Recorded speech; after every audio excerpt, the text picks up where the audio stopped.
Great. Thank you very much, Marcus. It's a real privilege to be with you today.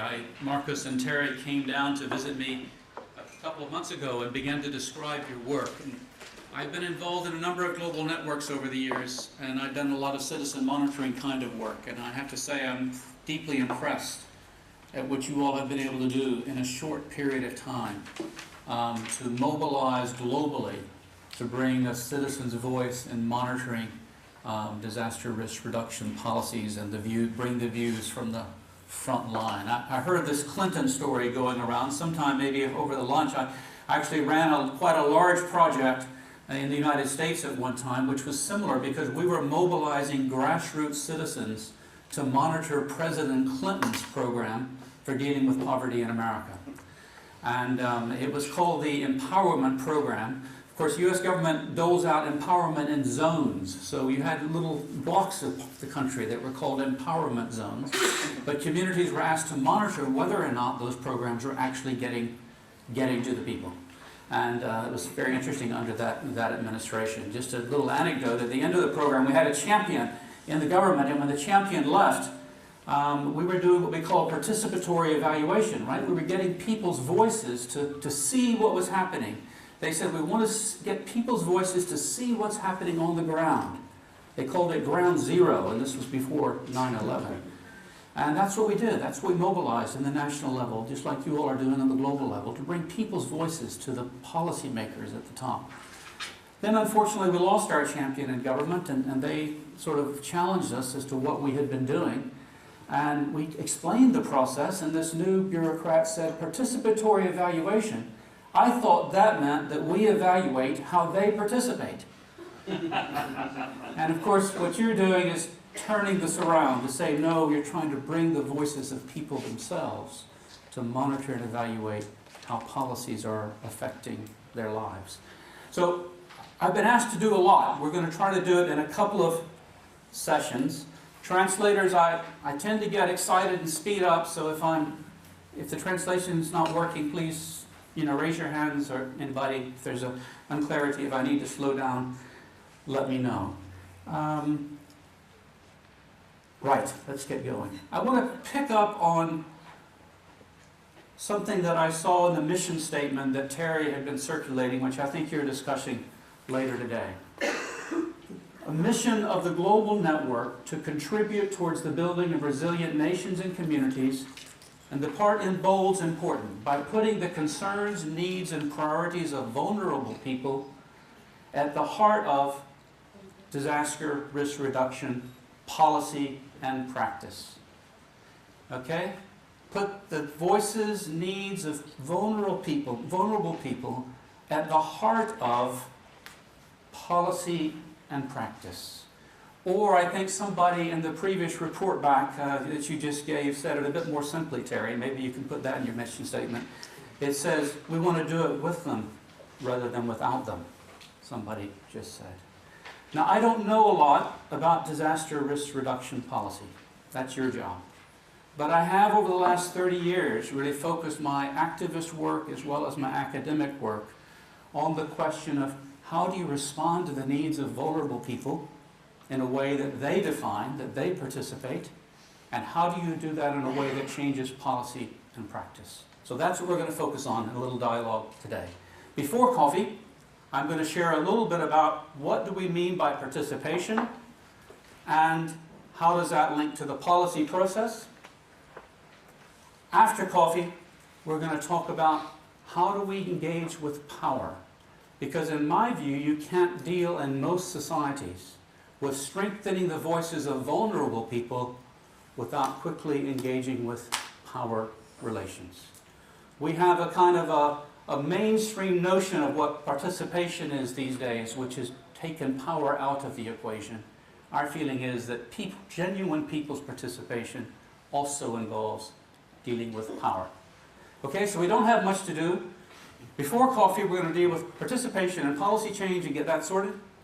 Take a coffee break, and after coffee, we're going to come back and talk about how to change power relations from the local to the global level. All right? With me on these two big goals? So, let's go. What's the setting Terry asked me to say a little bit about what's the broader context in which you are working, relationship to governance. Many of you, of course, would know this because you've been activists in your own society for a long time. But I think it's important that we step back and look at the big trends over the last 10 years. This conversation is different than it would have been a decade ago.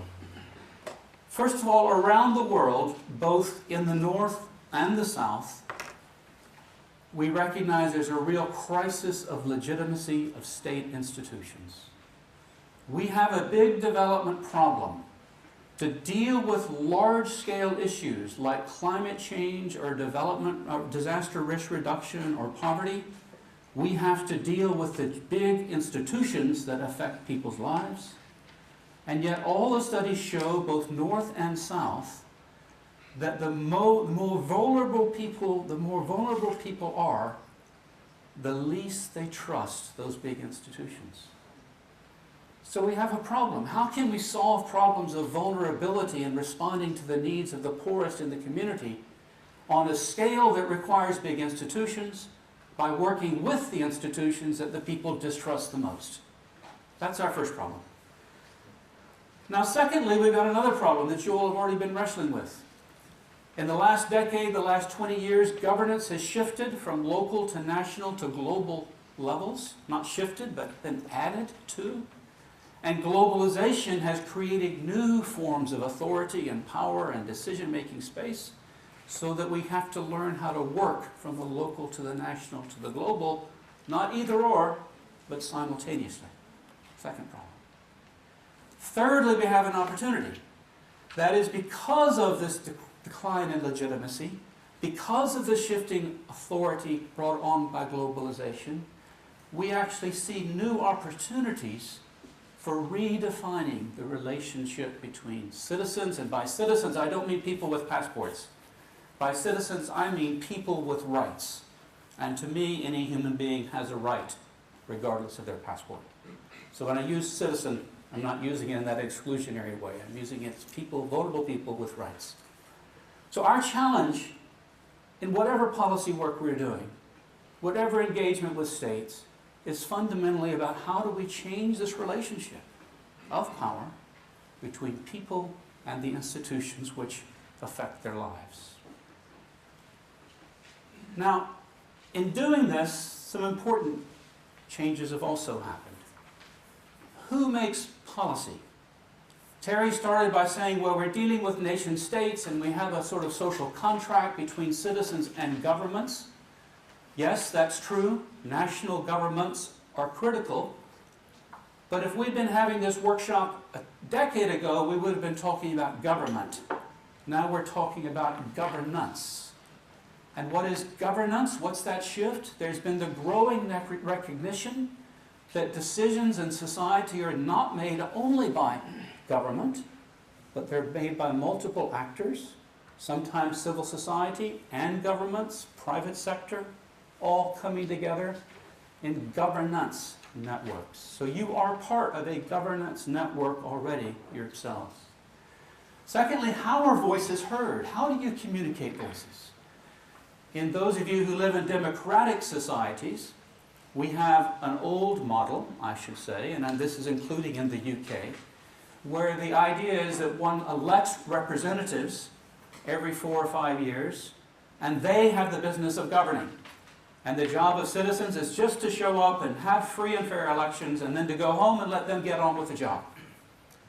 But we know increasingly that that model doesn't work. So increasingly they're looking for other channels of representation of citizens' voice to government that supplement, not replace, the electoral representative model in democracies, or if you're not in a democracy, also finding other ways in which your voices can be heard. So we have new channels of representation and voice that are emerging in societies throughout the world, including particularly, I must say, in the UK and the USA and places like that. I happen to believe, as someone who was raised in Nigeria, lived in the US, now living in the UK, that actually it's the northern democracies that are getting a bit mature and diminishing.